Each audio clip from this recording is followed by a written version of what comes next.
Assalamualaikum warahmatullahi wabarakatuh. Malam ni 29 hari bulan Jun 2025. Saya keluar daripada masjid pintu 17 selepas salat maghrib. Nak balik sekejap ke hotel saya, Hotel Frontel. Jadi kita tengok berapa minit daripada pintu ini ke pintu masuk Hotel Frontel. Inilah suasana keadaan jemaah di Masjid Nabawi selepas solat maghrib. Ada yang keluar, ada yang duduk terus kekal i'tikaf sehingga masuk waktu solat isyak.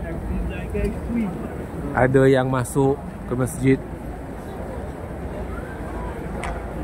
yang balik mungkin mereka hendak makan malam dulu. Selepas itu mereka akan datang semula ke masjid. Saya balik sekejap kerana untuk urusan ke bilik air.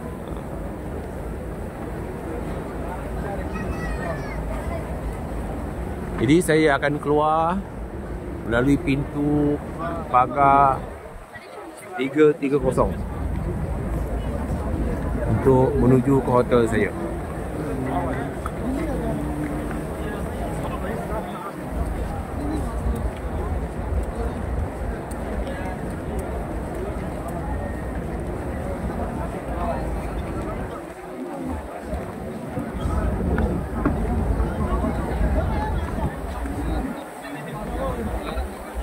Sini ada nampak Ben Daud.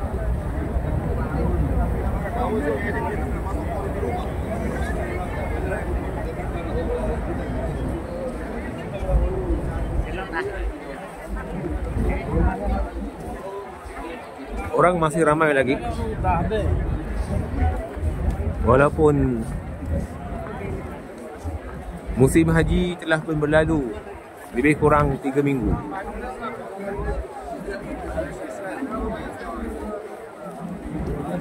Ada yang datang mengerjakan umrah.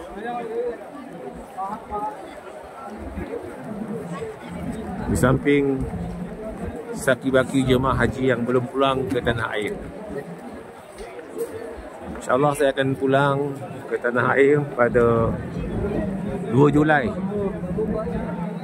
KT75 dan dijangka sampai 2 Julai juga pukul 8.30 malam di KLIA.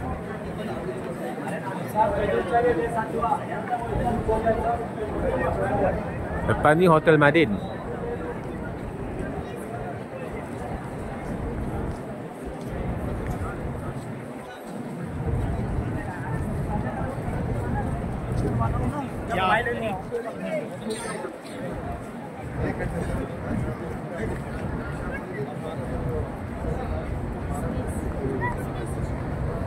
Jadi Hotel Frontel sebelah dengan Hotel Akik.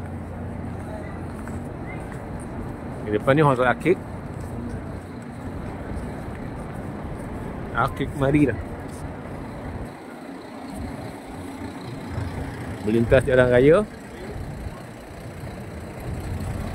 Di sebelah sana Hotel Movenpick, penginapan jemaah Malaysia musim haji. Hotel Akik.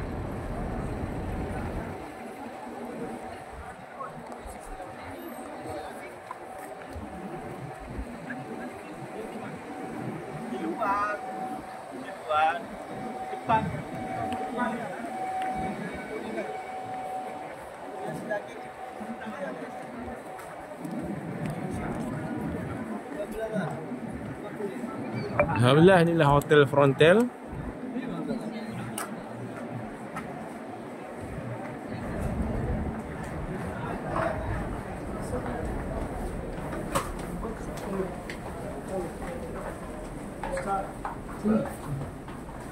Ini lobi Hotel Frontel.